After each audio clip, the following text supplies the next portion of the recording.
The sense of okayness comes within, and whatever happens externally, you just deal with it. It's how you react to everything. It sounds so straightforward, and probably people have read all the books, right, on this podcast to deal with this kind of stuff. But until you actually start putting in the work and getting into like dealing with old trauma that you've just been burying in for years, right? Or realizing, taking responsibility for things in your life that you pushed on other people, how you dealt with relationships, maybe how you held on. You always want to be right. Everyone wants to be right. And I think you start to reflect on these things. So like when I look at okayness, it's not necessarily that like my business could fail.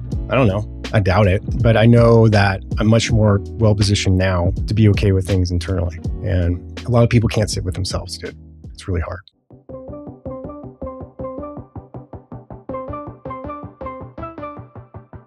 Welcome to the Mile 40 podcast. I'm your host, Bishoy Tadros, the author of Break Barriers and Audacious. And I invite you to join me as I engage with guests to discuss those bounce back moments that we encounter on our personal journeys. Mile 40 is a forum to learn about how athletes, professionals, and leaders of all backgrounds stare down moments in life where the only option is to rise up. The Mile 40 podcast strives to remind listeners that the comeback is always greater than the setback. Welcome back to another episode of the Mile 40 podcast. Thank you all for continuing to tune in. Hope everybody had a happy new year. I am incredibly grateful that you guys continue to ride the wave that is Mile 40. If you haven't already, please be sure to hit subscribe if you're listening on Spotify, Apple Podcasts, YouTube. Check out the show notes. Pick up a copy of Break Barriers or Audacious. You already know I will be sending them out myself. Today's guest is Eric Malzone. Eric is the host of the Future of Fitness podcast and co-founder CEO of the Podcast Collective. Over 8 years and 800 plus interviews, he's built one of the fitness industry's most trusted B2B platforms, connecting with everyone from pioneering trainers to Fortune 500 founders. He brings 17 plus years of fitness industry experience to every conversation. After a decade in corporate America, he launched the CrossFit Pacific Coast in 2008, followed by Lighthouse Fitness in 2015. He successfully sold both in 2017, went nomadic, and eventually settled in Whitefish, Montana. Today, he consults and advises leading fitness brands, including F45, Vitality Blueprint, Team Builder, amongst others. He co-hosts Athletech, Unscripted with Eddie Hertzman, delivering strategic insights and analysis on technology disruption, market trends, and operational excellence. Eric, thank you for joining me today. Yeah. Wow, man. Thanks, Bishoy. And it's Athletech. And, funny story on that is the first time we recorded, I butchered it like twice in the same thing. I was like, Athletech. Yeah. The CEO stopped me. He's like, Eric, this is the funny thing is before we got on, I trimmed the bio a little bit and I kept going back to it and I kept repeating it to myself to make sure that I didn't. And then there we are. And I told myself that if I lost it on the tongue twister, I'd have the out. Like I told you before, my daughters are a little sick. I'm fine, but I'm like, let me look for any out I can get. But hey, man, I appreciate you coming on today. I appreciate you having me on, man. You and I have got to know each other through, our WGM community, and it's been a blast. And I enjoyed the content you make, and I like our conversation. So this is gonna be fun. Same, man. And I look at you as a trailblazer, especially in this world of podcasting, and just kind of how you've been able to establish yourself in the space, the wellness space in particular over the last decade. I've read up on, the beginnings and how things got started for you and your journey. And one of the things that I want to make sure that, we hit on today is the fact that I think you and I agree there never really was a playbook for this. And the more and more we got into it, the more we realized, a lot of this had to be figured out on our own. And in the process of doing that, there was probably, a lot of learning moments, failures, if you will, and a lot of trial and error. And I think, the best place to start is just to give the audience a little bit of background in terms of who you were before you were able to kind of find yourself at all these accomplishments. So give us a little background. Where are you from originally?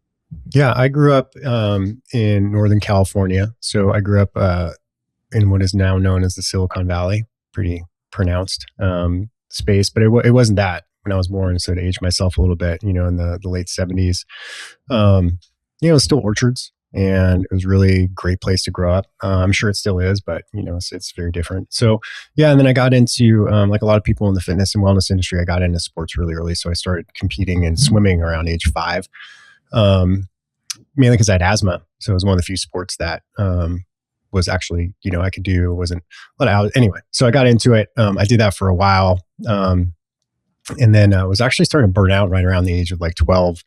And luckily, I found water polo. That was kind of my sport. So got into that. I took a liking for it. The sport took a liking for me and ended up playing that for a very long time. So through college into club, all the way through. And it was a really great ride. And, kind of getting back to my family, my dad was first generation Italian, kind of put himself through a lot of different trial and error, went to the Army, went to dental school, became, started a practice. And, we had a nice, probably by the time I came along, the third kid, we were living a pretty nice lifestyle in California. So it was really nice. I have a very fortunate upbringing. I'm the youngest of 3. So yeah, after college, got into the corporate world as kind of default. It's like, I went through business school and they're like, well, time to get a career. Right. And got into sales and did that for about 10 years. But I just knew there was like one particular day I was at a national sales conference and I looked around and I was on track, right? It could have been VP, could have done all these things. I was like, man, I saw people who've been in that industry for a while and in that role for a while, and they just look ground down. They didn't look healthy. I'm like, this isn't me. I can feel it. This isn't right. So serendipitously, like probably 2 months later after that, I got a text message from an old college teammate that just said, hey man, you want to open a gym? Traver Boehm sent me this. And this was back when T9 texting was the option, right? For people who don't remember. So was this the 90s? Yeah. Okay. Well, no, it was still, it was right around 2007, but I didn't have an iPhone. Yep.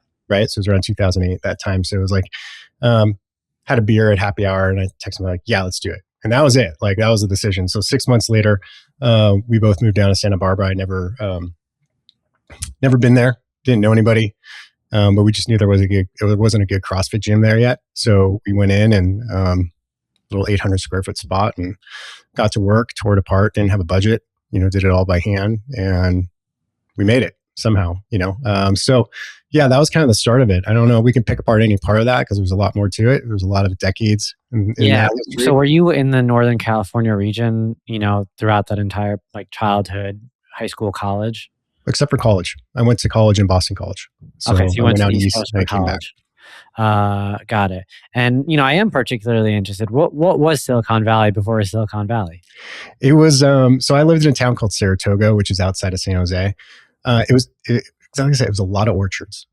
That was it. It was a lot of immigrant. So a lot of Italians, my family, of course. And then as it kind of evolved, the immigration flavors change. You got more Asian, you got more Indian, you got, right? And just by the drive of naturally what the Silicon Valley became and is. But it was quiet, man. It was really beautiful and the weather was fantastic, right? So it was mostly agriculture and, some emerging cultural areas in the whole valley. So that was it. And then highways started coming in, right? More and more highways. I remember that they started. I'm like, God, they're building so many highways, and they keep widening them. And then, tracts of land being sold, orchards started disappearing. And I'm sure anyone who's been in a high growth area has seen this thing play out numerous times. But that's what I remember. I remember great weather. I remember orchards everywhere. Being able to ride my bike everywhere I wanted to ride it, and it was a good time to grow up there. Do you still have family over there? Very little. So more extended family. Everybody kind of moved out of the Bay Area when my parents did. Which was like 2001, I think, 2002. Got it. And with regards to just overall family dynamics, I know you mentioned you were the youngest. Anything particularly unique about, just your overall family situation? Unique. Well, the middle and the oldest didn't get along very well. I don't think that's unique. I was younger by like the sister is 10 years older, my brother's 7. So essentially I was kind of an only child in many ways because when they went off to college or left their house, it was just me. So I don't think there was anything odd Kind of that standard like nuclear family, I would say, of the 80s, is what we represented strongly. And you mentioned swimming and then water polo. Um, was that where most of your heart was? In terms of those younger years, was it in sport? Did you have any sort of what did you want to be when you grow up? Thoughts in your head, or was it more so the focus on let me just I'm enjoying this, let me ride this out, and I'll figure that part out later? Yeah, it's an interesting question. You're good at this. I was a chubby kid when I was growing up. So squeezing into a Speedo 2 times a day was not the most fun thing. So I think that actually was working some benefit, as I had to, essentially build a personality, right? And but I did, once I started to get good at sports, was right around 11 or 12. Puberty kicked in, and I started to excel, and I definitely identified as an athlete. That was it. That was what I did. Everything around that, my social circles, education was driven by, where am I going to go play in college? It was all combined to like, where do I get? A lot of it was just, what kind of college can I get into? That was always the goal. I think things have changed now, but that was it. And I think I still really hold that identity. Like as an athlete, I still like to train. I love to do athletic things. If you ask me like what my greatest accomplishments are, I'm probably going to say like the bike ride I did last summer, or the first time I shot a deer or something like that. Like, it's rarely about like my occupation or my profession. Yeah. Was there any sort of difficulty transitioning post college? Once your collegiate career was coming to an end? Not really, because I kept playing. Okay. So I started playing for a club, Burlingame Aquatics, and we had a really good club team. So we were always in the conversation when it came to like national champs and stuff like that. So I kept that going. That was still part of it, and I also kept that tight network of friends that come with sport, especially team sports. So no, and then what I do after that, I started a CrossFit gym. So it's like still identity as an athlete, right? So I guess I carried it with me the whole way. Kind of reflecting on that now as you ask questions. So yeah. When you had started off in corporate America and you worked in sales, what industry were you in? So I started off in recruitment. So I worked for a company called Aerotech. Yeah. So it's selling, first I was a recruiter, and then I became a salesperson. It's fine. I started out as a recruiter too. Did you? That's where I started out. It's a good skill set. It is. Right? It is. But I think you learn really quickly, kind of like as you alluded to, whether or not it's something that you wanted to do long term. Like pretty quickly whether or not it's going to be, whether or not you're going to make the choice to consciously climb that ladder, or if you're going to have to figure out your next path. It's a very clear path, right? Like opposed to what we chose now, it's like there is no linear path. You don't know what next year is going to bring. But if this, it's like, well, I know exactly what the next steps is. It's VP. And it's funny. I wonder what that, this was early 2000s for you. And by the time I started, it was closer to 2010. But even since then, I feel like that industry has changed tremendously. And I wonder what about people who are kind of going through what we went through 20 years ago now, which is wild, 25 years ago. It's crazy to say how they're experiencing it. And it kind of makes you think. But I love that the path took you back to your passion. And so now you're back in the fitness world. Did you see yourself as an entrepreneur? I saw myself as a business owner. Okay. Yeah. I really admired what my dad did. He was a dentist, but he was a really good businessman. Like he really understood like the being involved in the community. He had a pretty good understanding of marketing. He knew how to get retention. He knew how to treat people right. Like he did everything right in a business, like the little things that I think I picked up consciously and subconsciously. So and he was also like, I remember the first time he got to a point where he was like, I'm taking every other weekend for 4-day weekends. I was like, whoa, that's cool. Right? It's his business. He can do whatever he wants, right? He's the boss. And I think that's what I really craved. It was like, I'm not a very good employee. I'm not, I've come to terms with that. Like, I just don't like taking direction from people I don't respect. And if it's someone I respect, it's completely different. But if it's someone's there who's just because they got there earlier, they've been in that job longer, And and it's like, hey, like this is your boss, listen to him. yeah, this is your boss, like you got to listen to he or she says, then I have a hard time with that. And ultimately, like I really like working for myself. I work much harder. I work much more efficiently. Like I've mentored people, and I always kind of describe like difference between efficacy and efficiency. Like efficiency to me is like how many outbound phone calls can I make in an hour? Efficacy is like, well, how many of those actually turn out to what you want? Like what's really important, right? And I've always felt that like people work too many hours just for the sake of working hours, when if you could just focus on efficacy, like if I could get it done in 2 hours, what would normally take people 3 days, then I can go do whatever I want after that. So anyway, long-winded answer. But yeah, I wanted to be a business owner, not necessarily an entrepreneur. But then I think there's certain qualities as you merge into that role of business owner, like you kind of find out if you're entrepreneurial or not. I had a coach when I was younger in swimming. He said this thing that, and you'll get it because it'll equate to running too. It's like there's runners. In this case, he said there's swimmers, and then there's athletes that swim. And I was like, oh, I kind of get it, because you can see, you know exactly who he's talking about, right? Like there's people who are just really gifted at running, but if you give them any other thing to do, they're going to be like, whoa, they're just going to flail. And there's other people who just pick things up quickly. And I feel like that's the same thing as like there's business owners, and there's entrepreneurs who run businesses. And I think there's a difference there. And I didn't know, but I think I fall more into the latter category now. I love that. I love that so much. I ran a half marathon back in September this year, and I ran it with a friend who's a superb athlete. And if you were to look at both of us in the gym, 10 out of 10, you'd look at him and you'd look at me, and you'd say he's the athlete, even though, I've run all these races. And when we were out there on the course, there was a clear distinguishment there that I'm the runner, he was the athlete running. And it's a hard concept to describe, but it's so cool to hear you talking about it in the form of entrepreneurship, because I think it transcends, all these specific areas, to your point. And there's something to be said about that. There's something to be said about getting the reps in. There's something to be said about building a personal relationship with the craft, and being open to the setbacks of not necessarily getting it right on the first try.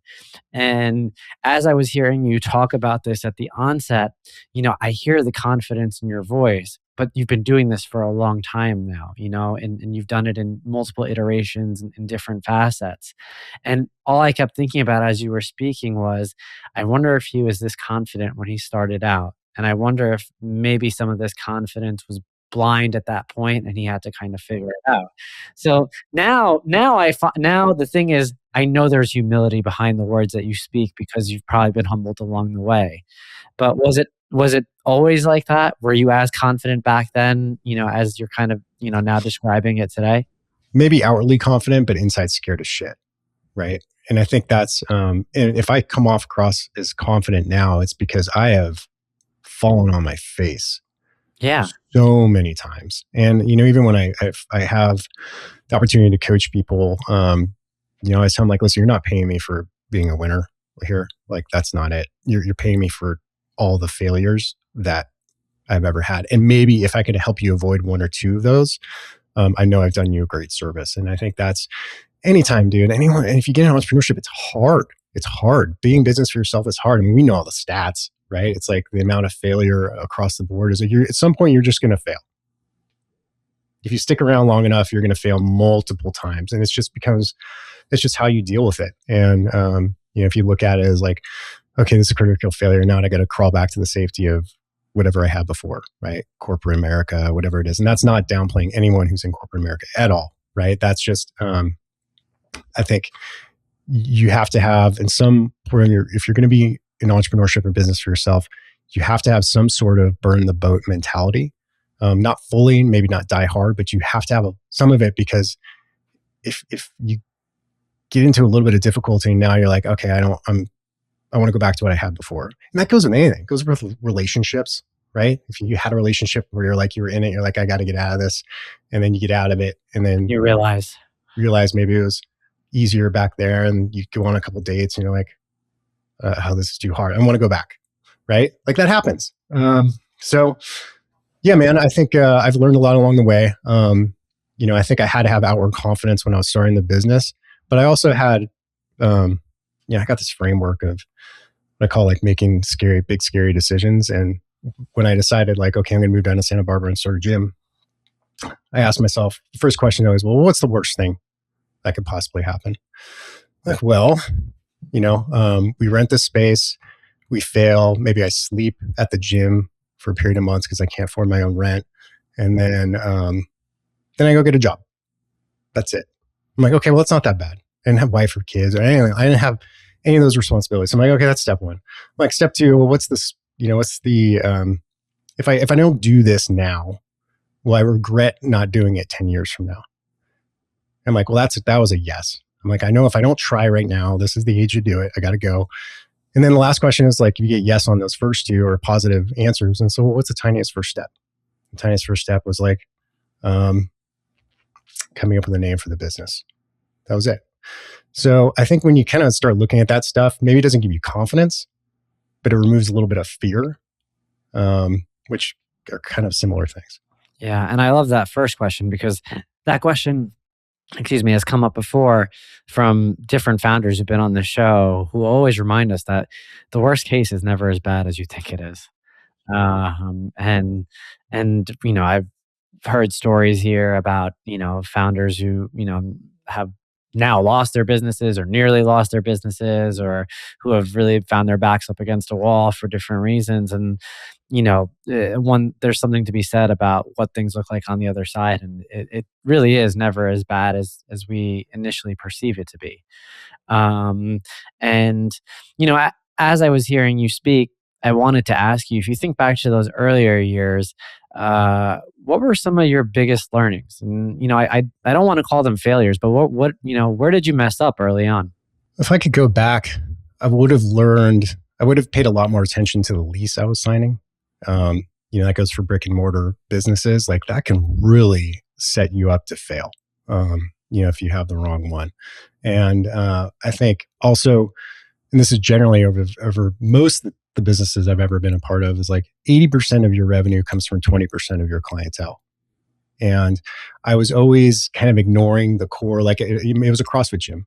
80% of our revenue came from group classes, right? But I was always focusing on the other 20%. I'm like, well, what is, and this is probably the entrepreneur in me. I was unsettled all the time. Like, well, what if we start a 6-week program just for women over the age of 50?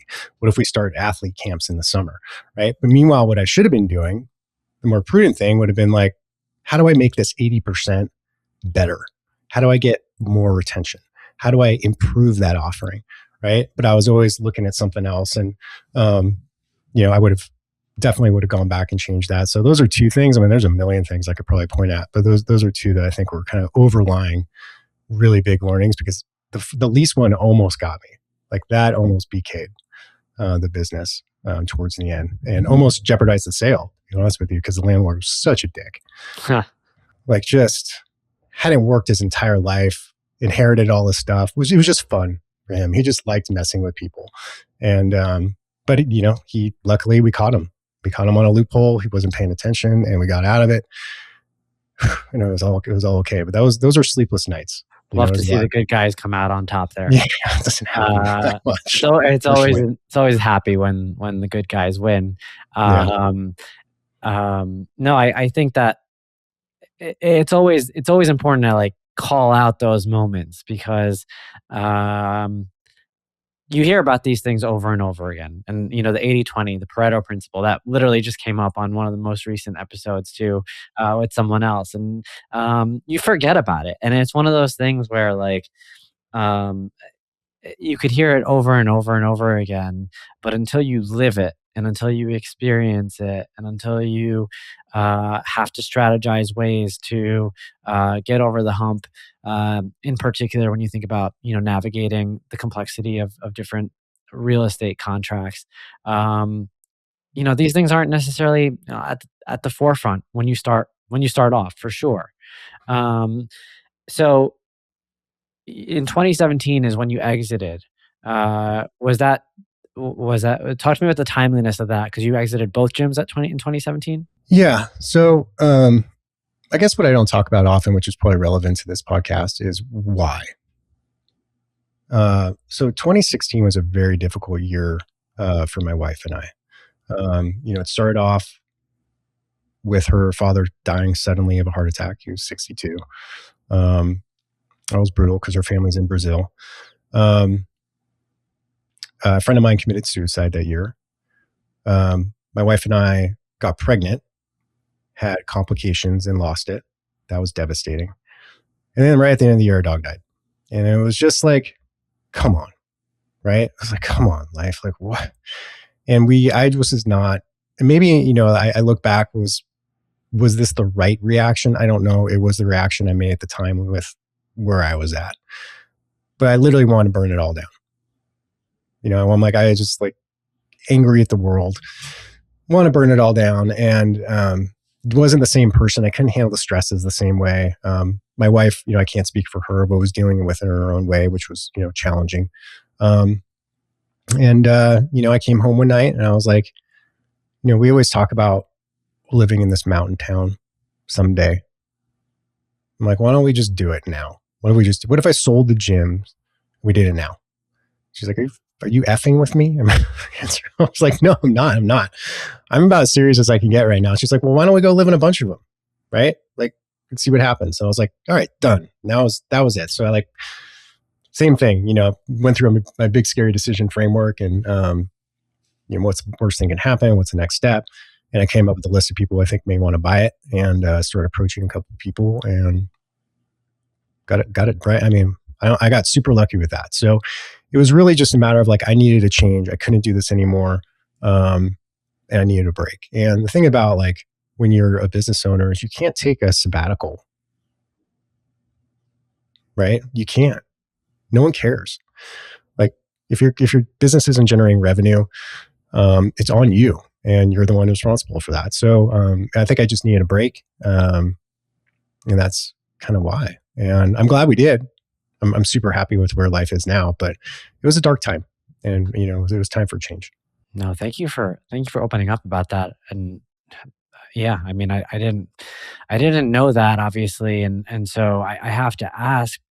Talk to me about the years leading up to 2016. What were they like? And did 2016 kind of blindside you? Oh, it totally blindsided. It was like, if people look at their lives, if you're a listener, dear listener, if you're listening and you even had that cage rattling event, because everyone knows what it is, right? Something really shook you to your core. Then good for you, but it's coming. You don't get through life without some shit, right? That's life. That's the challenge of life. And that's just the way it is. So, going up to that, I didn't have any of those cage rattling events. Both my parents are still alive, hadn't made any major losses. So it all kind of came at once. So to answer your question, everything was going great, dude. Like everything was going great. Like I had just bought out my business partner. He was moving on. I had all these plans. The gym was growing. I knew exactly where I wanted to go. We just got married in 2014. Like, okay, we're going to start families. It's going to be great. It's blah, blah, blah. Everything was going great. And then it stopped. Like everything just kind of hit the brakes. So, no, up until that point, dude, everything was pretty smooth. It really was. And, to your point, I don't know that people are really equipped for when that series of events happen. And everyone has their own way of kind of handling it. And you alluded to your wife and yourself and so on and so forth. Looking back on that period now and reflecting, did you feel like you had any sort of foundation to help you navigate that rough patch? And without answering that question first, I also want you to think about that period and maybe what it taught you the most about yourself in terms of how, you potentially handled adversity before and what it taught you about handling adversity now. As far as a foundation, My family, I would say especially my sister, my father, um, they were just there, and um, that was really important. They couldn't make anything necessarily better or any decisions that had to come along any easier. But they were there, and that's all you can ask. And they showed up in a big way. As far as like how I deal with things moving forward after that, to me, I don't know if there's anything more challenging than losing something like that. So everything else seems easier, if that makes sense. Like I've gone through some shit, and it was hard. I lived. We're still together. We're still enjoying life, and that's it. So I think when I look at like, even in business, like a client's freaking out about something, I don't freak out. Like, this isn't the end of the world. This isn't brain surgery, right? No one's life's on the line here. So I think he gave me a really strong perspective of things I used to think were important are not as important as they used to be. But things that are more important now are really important for a reason. And I know why, right? So I don't know if that's directly answering your question, but no, it is. Perspective is the most important thing that usually comes out of these situations. And, and sometimes it takes a while, not necessarily to gain the perspective, but to ask the questions, that perhaps you had been not necessarily running away from, but ignoring, like deeper meaning of life type of inward questions that perhaps didn't need to touch the surface because, to your point, everything had been moving along, right? Like there was no reason to bring those questions to the surface. And, then you encounter tragedy and you experience the loss of loved ones, perhaps people whose stories ended too soon, chapters weren't written, and then you can't help but look in the mirror and wonder of yourself, if this happened to me, or if I had experienced this, or if something happened and I were no longer here, is this the mark that I want to leave? And so, I asked that because then you decide to make a transition that was probably very liberating. Correct me if I'm wrong, right? And it almost feels like you're starting a new life. we did. Yeah. We did. I got rid of almost all my clothes. I got narrowed everything down to one duffel bag of clothing. We rented out our house. I had 2 huge yard sales. I still regret selling some of the stuff I sold. But we did. It was cleansing, right? And it was freeing because really all we had after that was what fit in our little teardrop trailer in the back of our car and our dog. And we picked spots on a map, calculated, kind of looked at the towns we wanted to visit based on certain, characteristics we were looking for. And we just went, and we didn't know where we were going to spend the next month. Like maybe we'll spend another month here. Maybe we'll go to another town. Right? I don't know. So it was a very, I think I handled it a lot better than my wife did because she still had to travel for work. So I was kind of chilling a little bit. She had a lot more stresses on her still. But it was for me personally, I could say it was very liberating. It was very freeing. It was, I felt physically and mentally lighter at that point. So it was a cool experience. If you know me, you know that I like to look good and feel good. As an endurance athlete who trains daily, I need my wardrobe to fit the mold. Rhone creates performance-driven clothing for your active lifestyle. Each piece is designed for versatility and made with integrity to outfit you for an active life lived on your own terms. The Rhone promise is to help you move forever forward. Use code MILE40 for 20% off online and in-store for new customers only. Visit www.rhone.com, that's Rhone spelled RHONE, or find your local store and move forever forward starting today. It would be tough to draw a parallel between that and your earlier career and like leaving corporate America and moving to entrepreneurship and obviously making this transition.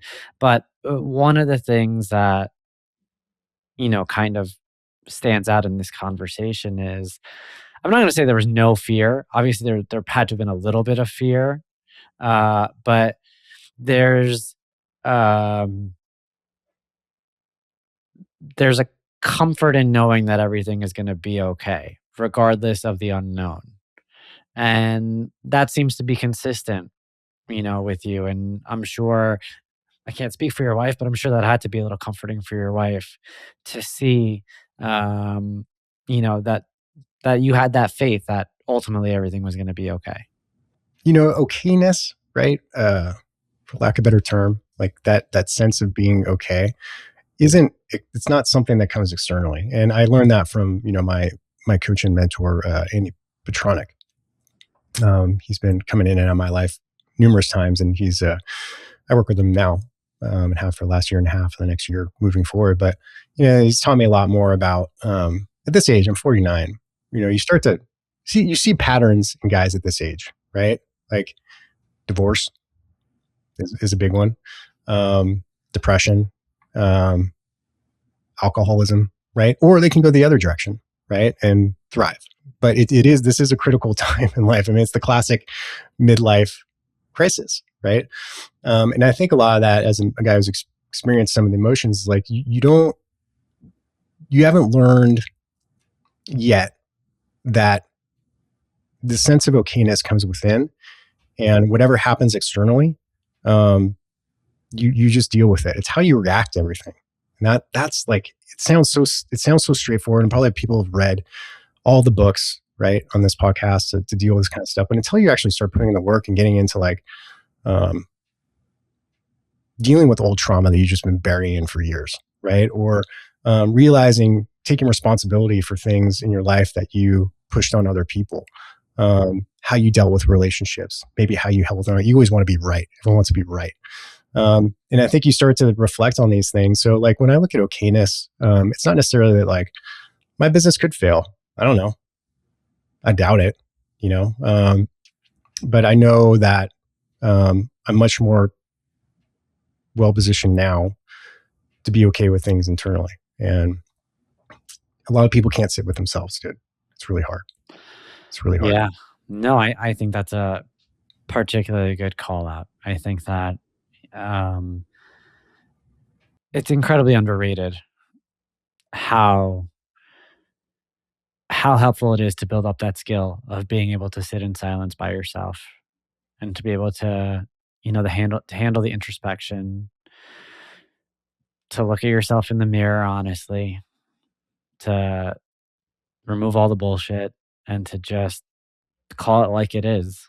And I think that it's that hesitation to have that inner dialogue and to have those conversations that ultimately keep people where they are. And in your case, I think that, had you not been able to do that, then it would have been more difficult to start that new life because, it's always easier to kind of just stay where you are. And I'm particularly interested in, that initial period as you were getting settled in, call it the first 6 months, years, 2 year, whatever it is, what that part of the journey was like, and perhaps what you learned about each other during that period. And perhaps, there may have been moments in that part of the journey that I would think maybe even strengthened your bond. Yeah. And you mean like right after selling the gyms and moving and going Yeah. back? Yeah. Yeah, there's a lot of learnings. Trying to go back to that time. I mean, I think understanding our values a little bit better gave some perspective. Like I said, my wife was working pretty hard. She didn't get the break I did. She was working. She had to travel down to LA once a month, and so she probably didn't get the time that I did to reflect on everything. So, but that's her journey. I can't speak on her behalf, but I think it was an adventure, right? it literally was. It was a fun adventure. We got to do something. We got to kind of take our minds off of things that were bothering us and just go meet new people, experience new places. And I think that we have always been like that. That's when we're at our best. When we travel together, when we do backpacking trips together, when we do something new, right? That's just part of our value system. Is like we both have shared values in that area. So when we're doing that, we're at our best. And I think that's something that I definitely took away from it. I think she did too. And that's part of the thing about entrepreneurship, man. It's one big adventure. Podcasting, it's one big journey, right? Like you never know where it's going to go. Like you and I sat down on this phone call or this recording, and we didn't know what we were going to talk about. I had no idea. I had no idea where this was going. Right. Here we are. And I think that's part of the embracing the unknown and almost being excited for it, right? Is a really cool thing in life because we can't control shit. Let's be honest. Like we don't know what's going to happen. China could invade tomorrow. Who knows, right? That would suck, right? But it's possible. So it's like you just got to embrace the unknown and kind of go for it and follow what you love to do. Yeah, I mean, it is a basic principle of, even Stoic philosophy is just, being able to submit and understand what you can control and what you can't, and being able to let go of the things that you can't control. And to your point, there are going to be moments in life that are going to be well out of your control. But you can control your emotions. You can control your reactions. You can control how you treat other people. You can control how you treat yourself. You can control the grace that you give yourself. All incredibly difficult to think about as you're kind of going through it.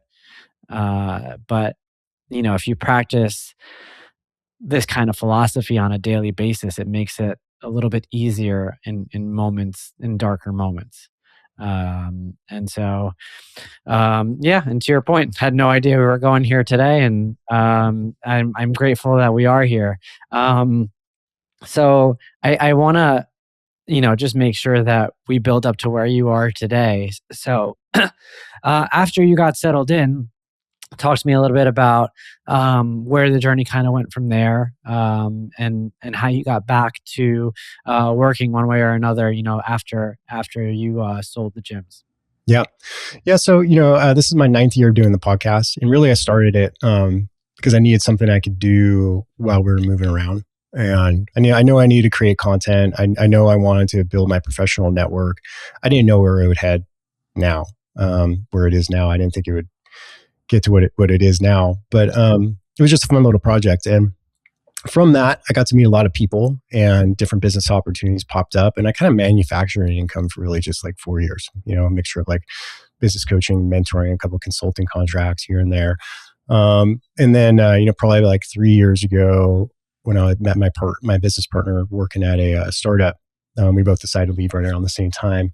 And, we had this idea of what we're doing now, which is, a podcast media agency specific to my industry, fitness, health, and wellness. And we work with a lot of executives, kind of building their media presence. It's a lot of fun, and it keeps growing. And, so I guess the whole thing that's driven everything I've done over the last 8.5 years is the podcast. Right. It's monetized. It's grateful for that. But really what it is the relationships I've built, the people I've met, the perspective I've gained, and the minor amount of authority that I built within the sector that I'm in. Everything from that. Every other business opportunity I've had has come off the back of that podcast in one way or another. So, I look at people and they're like, you and I are in a group, and there's a young woman who's thinking about quitting, and her podcast. And I was like, ugh, I hate to see anyone quit. I mean, if you have to quit, understand. Like, it's cost prohibitive. You don't have the time anymore. Like, get it. But if you're doing it because like you're not sure where it's going, that's actually a bad reason, because you got to keep going because you don't know, right? So I don't know. I mean, that's it. Yeah, like in the current form, I work with like 7 or 8 executives across the industry. On the media side, I get to work with Dr. Andy Galpin and his team at Vitality Blueprint. Still doing the podcast, and get to do some speaking stuff now. Get to do some, just cool media work. So it's crazy actually when I think about it. I mean, I've try to do gratitude and all that stuff. And I'm like, wow, this is kind of wild. It's pretty cool that's worked out this way.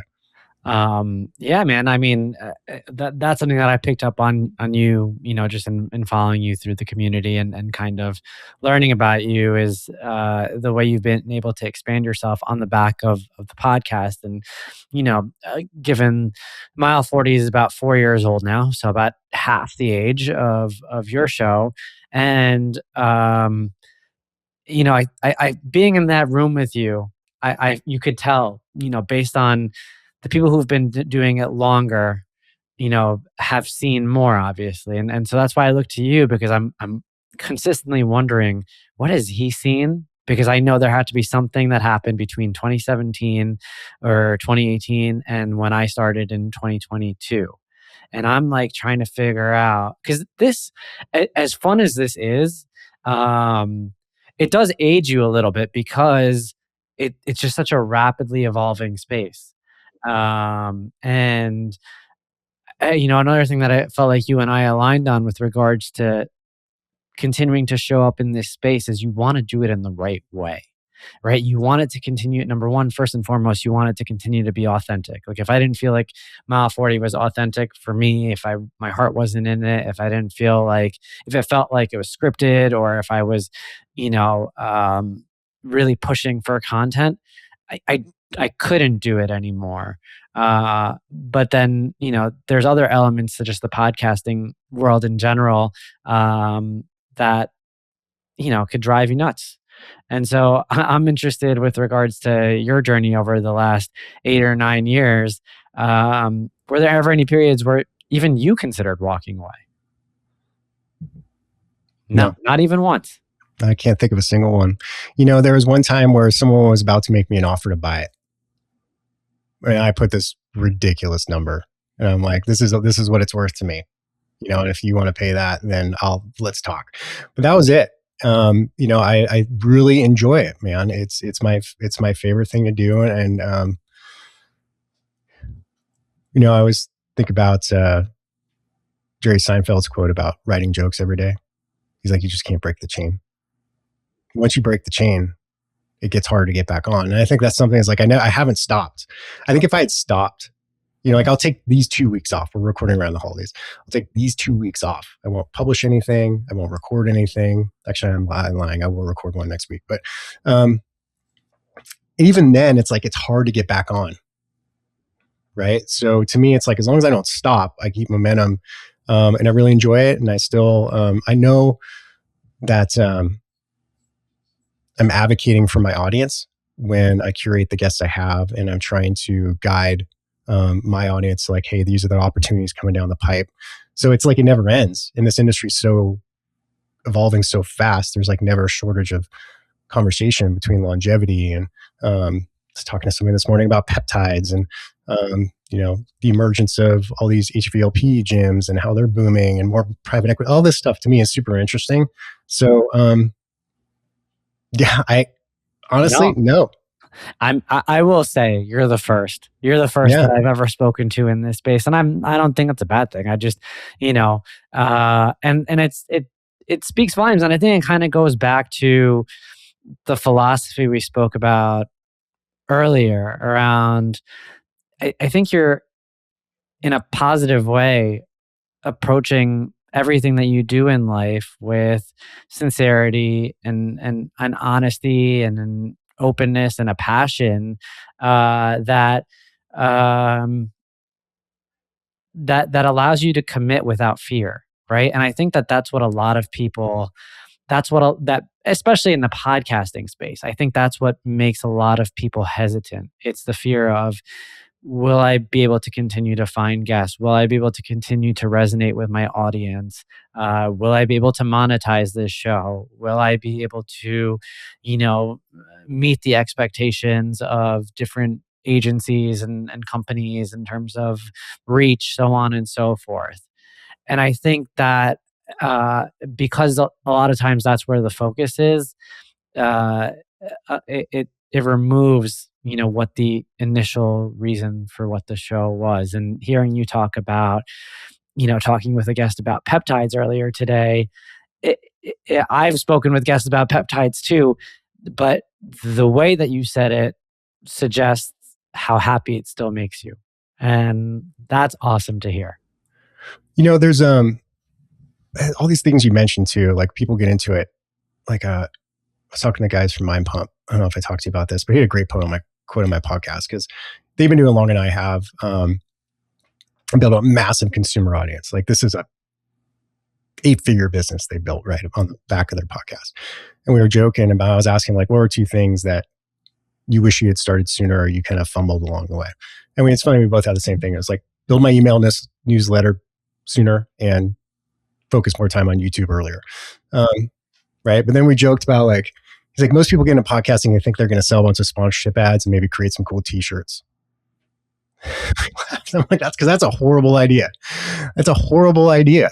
It's not, first of all, you got to like, and Chris Williamson was on a Rogan. He recently says, like, you don't have a podcast, you have 150 episodes.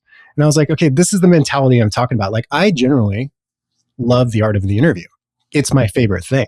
Like, you're really good at it, Bishoy. Like just the nature of what we've done here today is like, it's just, you follow the curiosity, you know who your audience is and you advocate for them. Like you see these subtle things as you go. But most people hate the interview. Like you can see it, you watch them, they're like, well, that's all the questions I had written up for today. And really appreciate you coming on and tell us where people can find you. And you're like, well, come on, man. Like there's so many follow-up questions that you missed. And this takes skill, right? Let's like, I've done 1,000 interviews and there's a quote, that's not in this office, but it's my dad had it on his office. It said like something along the lines of like, man's biggest pursuit is to get excellent at something, right? And once they get excellent in something, they only want to get better. And I think once you find a few things in your life where you're like, someone else told me this, another quote, like I love coaches, they're the best. And it's like, I go through life just assuming I'm better at most people than 1 or 2 things.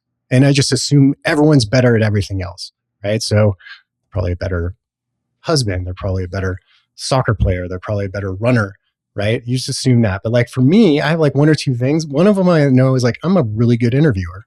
And that's what I love to do. And that's why I love podcasting. So it gives me that creative outlet. Dude, I paid to podcast for 5 years. Like I was losing money for a long time. I didn't have a lot of money, especially the first couple of years. So, when you're willing to pay to do something for a while and not worry about monetization or all the expectations that you just mentioned, a lot of podcasters have is like, comparing themselves to other shows or this is where I should be. This is success. Like, I don't know. I just never worried about it. Yeah. Just enjoyed it. And I love that, dude. I love that so much. And you're speaking to me, literally, but also you're speaking to my soul. And yeah, I mean, I love how this platform has enabled me to get to know individuals like you on a deeper level. And then not only that, but to really find that junction of humanity that lies within all the guests that have been on the show and amplify it to the thousands of listeners who are looking for that voice to meet them where they are. And that's what makes me want to continue to come back. And I'm inspired by people like you who are further along on this journey, who give me the hope that, to your point, like, don't think about what's next. Just continue showing up because it doesn't really matter. Don't break the chain. That's it. Eric, man, I'm so grateful for you. I don't even want to end this with another question because I think it wouldn't do it justice if I just kind of threw a question out there to finish it off. So I just want to say thanks for, leaving us here with so much to reflect on, a lot to consider. Personally, I'm grateful for you. I'm watching you. I'm continuing to, take notes on the sideline. And I know that there's plenty of people who are going to be listening to this episode who on the back end, have a lot to learn. So thanks for making time for us today. Oh, it's an absolute pleasure, man. And thank you. It's an honor to be here. You got it. Thank you for listening today. If you enjoyed this episode of the Mile 40 podcast, go ahead, subscribe, leave a review, and share the word. Thank you for being a part of the Mile 40 family. And let's unite in showing the world that comebacks are always greater than setbacks.